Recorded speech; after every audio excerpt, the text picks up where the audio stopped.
मानणारी, तुमच्यावर प्रेम करणारी, तुमच्यावर अविरत माया करणारी, तुम्हाला क्षणात माफ करणारी लोक तुम्हाला शाप द्यायला लागली ना, लक्षात घ्या तुम्ही त्यांना मनापेक्षा जास्त, प्रमाणापेक्षा जास्त दुखवलंय. 5000 स्क्वेअर फुटाचा बंगला जरी बांधला ना, तरी 250 ते 400 स्क्वेअर फुटामध्येच आपण राहत असतो.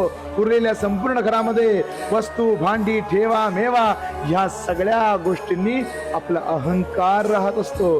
अहंकारानं आपलं आयुष्य जगत असतंय.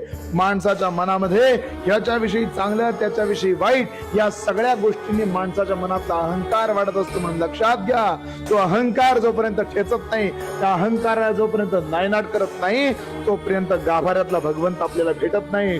तुम्ही मंदिरात जाऊ शकता, तुम्ही देवाच्या गर्भगृहात जाऊ शकता, एक वेळ ओळख पाळख दाखवून तुम्ही त्या देवाच्या मूर्तीला स्पर्श करू शकता, पण देवाच्या अंतःकरणात जर जायचं असेल तर मनातला अहंकार आधी समूळ नायनाट केला पाहिजे, तरच भगवंत आपल्याला भेटेल, तरच तो आपला होईल. श्री स्वामी समर्थ.